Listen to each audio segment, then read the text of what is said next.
Assalamualaikum warahmatullahi wabarakatuh. Halo, bertemu lagi bersama saya Mayang Dery.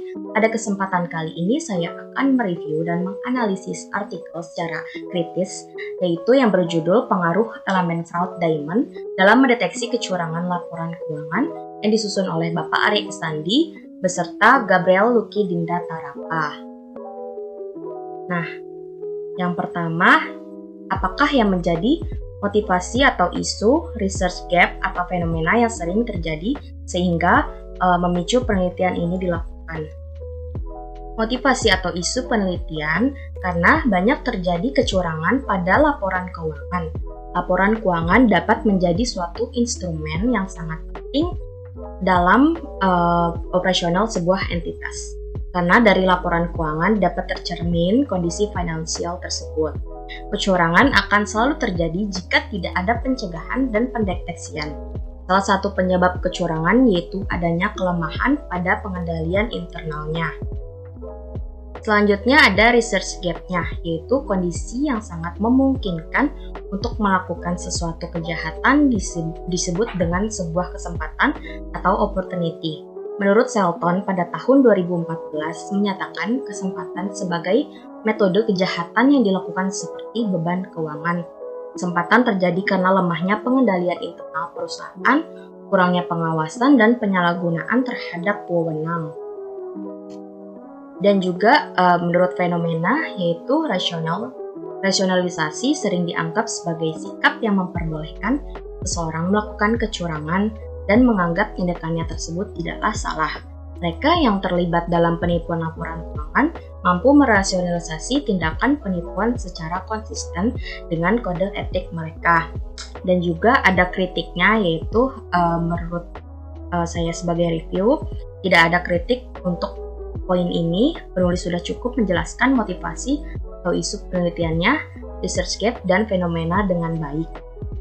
Ada artikel-artikel utama dalam penelitian ini, yaitu ada 3 faktor yang selalu hadir dalam tindakan fraud, yaitu pressure, opportunity, dan rationalization, yang disebut dengan fraud triangle teori Cressey yang diteruskan oleh Skousen et al. Pada tahun 2008. Dan juga ada Wolf dan Hermanson pada tahun 2004 menyatakan masih terdapat satu faktor tambahan untuk meningkatkan pencegahan dan pendeteksian fraud, yaitu capability, sehingga 4 faktor tersebut dinamakan fraud diamond. Lalu ada dari Shelton pada tahun 2014 menyatakan tekanan pressure sebagai motivasi seseorang untuk melakukan sebuah penipuan, biasanya karena beban keuangan. Lalu menurut Statement on Auditing Standard atau SAS nomor 99, terdapat beberapa kondisi mengenai tekanan pressure yang mengakibatkan seseorang untuk melakukan kecurangan, yaitu financial stability, external pressure, personal financial need, dan financial target. Anissa et al. Pada tahun 2016.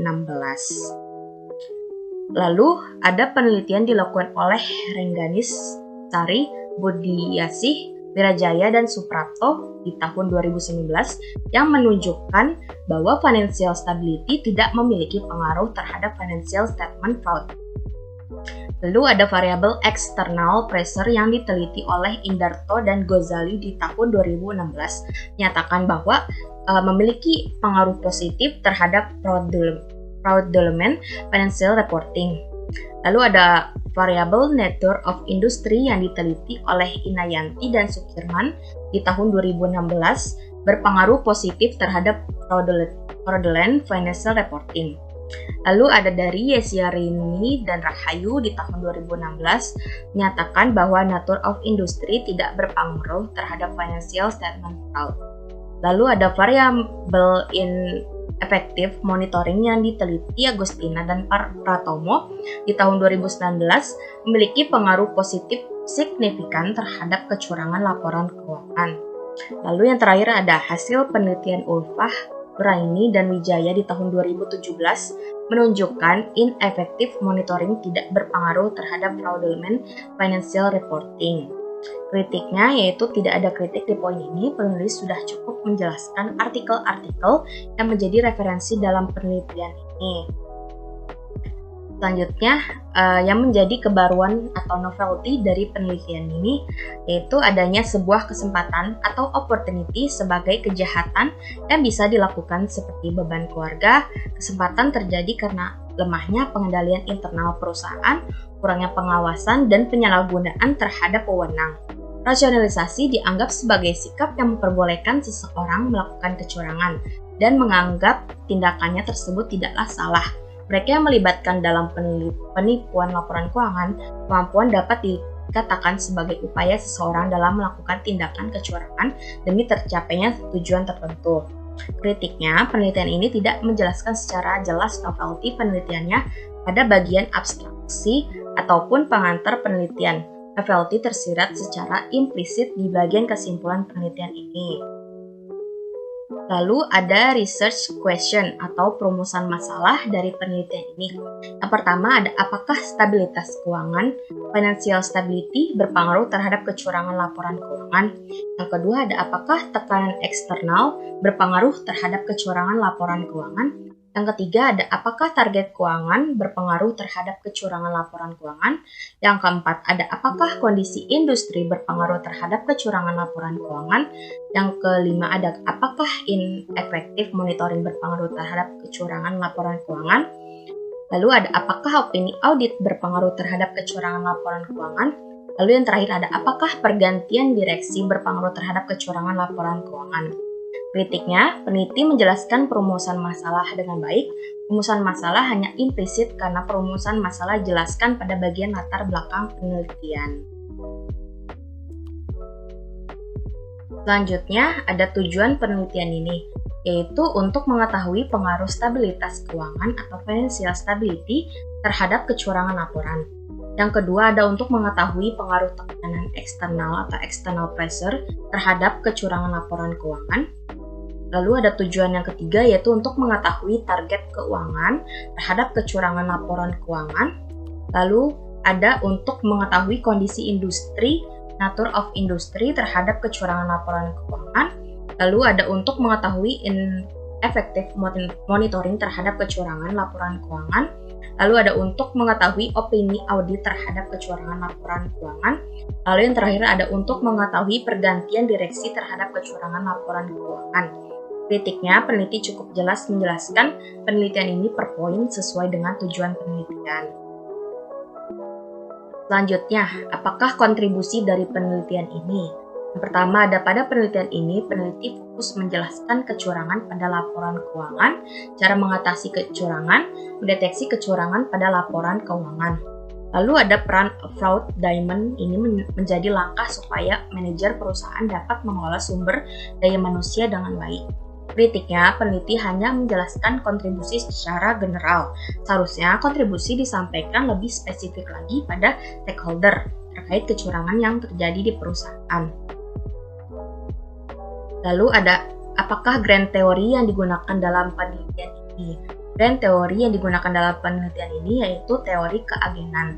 Menurut Johnson dan McLean pada tahun 1976 menyatakan bahwa hubungan keagenan timbul karena adanya kontrak antara prinsipal dan agen dengan mendelegasikan beberapa wewenang pengambilan keputusan kepada agen. Kritiknya, peneliti hanya menjelaskan satu teori yaitu teori keagenan karena peneliti merasa teori keagenan sudah betul digunakan untuk penelitian ini. Lalu ada jelaskan keterkaitan grand teori yang digunakan dengan penelitian yang sedang dilakukan. Teori A, kecurangan yang dilakukan oleh sistem manajemen dalam bentuk salah saji, material keuangan, investor dan kreditor yang dilakukan meninggikan asetnya dalam pengakuan pendapatannya, serta sebaliknya merendahkan nilai liabilitasnya dan pengembangan biaya operasional dan biaya produksi. Di sini sudah terlihat jelas kecurangan bukti laporannya. Kritiknya, peneliti sudah cukup jelas menjelaskan keterkaitan antara grand teori dengan hubungan penelitian yang sedang dilakukan. Selanjutnya ada gambar kerangka konseptual, yaitu ada X1 dari stabilitas keuangan, lalu yang X2-nya ada tekanan eksternal, yang X3-nya ada target keuangan, X4 ada kondisi industri, X5 ada ineffective monitoring, X6-nya ada opini audit, X7-nya ada pergantian direksi. Lalu yang ke-10, apakah hipotesis penelitiannya? H1, stabilitas keuangan berpengaruh positif terhadap kecurangan laporan keuangan. H2, tekanan eksternal berpengaruh positif terhadap kecurangan laporan keuangan. H3, target keuangan berpengaruh positif terhadap kecurangan laporan keuangan. H4, kondisi industri berpengaruh positif terhadap kecurangan laporan keuangan. H5, ineffective monitoring berpengaruh positif terhadap kecurangan laporan keuangan. H6, ada opini audit berpengaruh positif terhadap kecurangan laporan keuangan. H7, ada pergantian direksi berpengaruh positif terhadap kecurangan laporan keuangan. Kritik di sini yaitu penulis sudah cukup jelas dan menjelaskan hipotesisnya di penelitian ini. Selanjutnya, analisis yang ke-11 yaitu jelaskan metode penelitian yang digunakan, rancangan penelitian, definisi operasional, variabel dan pengukurannya, teknik penarikan sampel, unit analisis, jenis data yang digunakan, uji kelayakan model, dan metode analisis data. Yang pertama, saya akan menjelaskan terlebih dahulu mengenai rancangan penelitian, definisi, operasional, variabel, dan pengukurannya. Teknik menarikan sampel, unit analisis, jenis data yang digunakan, uji kelayakan model, dan metode analisis data. Rancangan penelitiannya yaitu kuantitatif, yaitu kritiknya penulis sudah cukup jelas dalam menjelaskan rancangan penelitian yang dipakai di penelitian ini. Lalu, ada definisi operasional, variabel, dan pengukurannya. Itu ada financial stability, rumusnya a change total asset dikurangi total asset dibagi total asset. Lalu ada external pressure, yaitu debt to asset ratio sama dengan total debt dibagi total asset. Lalu ada financial target, ROA, sama dengan earning after interest dan tax dibagi total asset. Lalu ada nature of industry, dibagi inventory sama dengan inventory dibagi sales dikurangi inventory sales. Lalu ada ineffective monitoring, yaitu jumlah dewan komisaris independen dibagi jumlah dewan komisaris. Lalu ada opini audit, yaitu perusahaan yang mendapatkan opini wajar tanpa pengecualian dengan bahasa penjelas sama dengan 1. Lalu ada perusahaan yang mendapatkan selain opini tersebut sama dengan 0. Pergantian direksi, terdapat perubahan direksi perusahaan sama dengan 1, tidak terdapat perubahan direksi perusahaan sama dengan 0. Kritiknya, penulis sudah cukup jelas dalam menjelaskan definisi operasional, variabel, pengukurannya.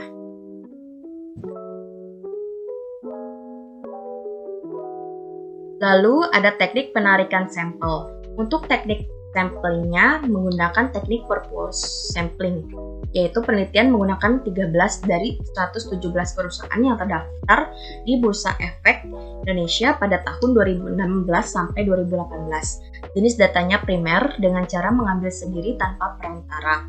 Kritiknya, penulis sudah cukup jelas untuk menyampaikan jenis data meskipun secara implisit. Lalu ada uji kelayakan model menggunakan analisis kuantitatif. Kritiknya sudah cukup jelas untuk menyampaikan uji kelayakan model. Lalu ada metode analisis data. Metode analisis data yang digunakan dalam penelitian ini adalah metode analisis regresi data panel. Kritiknya sudah cukup jelas untuk penyampaian uji kelayakan model. Lalu review yang ke-12 yaitu persamaan regresi yang digunakan untuk pengujian hipotesis penelitian. Kita bisa lihat sendiri di sini. Itu kritiknya penulis sudah cukup jelas untuk perumusan metode analisisnya. Lalu yang ke-13 ada pembahasan hasil penelitian, statistik deskriptif, hasil uji kelayakan model, hasil uji hipotesis, jelaskan hipotesis yang terbukti dan yang tidak terbukti, dan pembahasannya. Dilihat dari hasil dan pembahasan seluruh tabelnya, yaitu dapat saya simpulkan kritiknya sudah cukup jelas untuk penyampaian uji kelayakan model. Lalu yang terakhir ada apakah simpulan keterbatasan dan implikasi dari penelitiannya. Berdasarkan hasil analisis pengujian data dan hasil pembahasan pada bab sebelumnya tentang pengaruh financial stability, external pressure, financial target, dan juga nature of industry, ineffective monitoring, opini audit, dan pergantian direksi secara bersama-sama memiliki pengaruh terhadap kecurangan laporan keuangan. Sekian review dan analisis yang dapat saya sampaikan pada kesempatan kali ini. Semoga bermanfaat. Wassalamualaikum warahmatullahi wabarakatuh.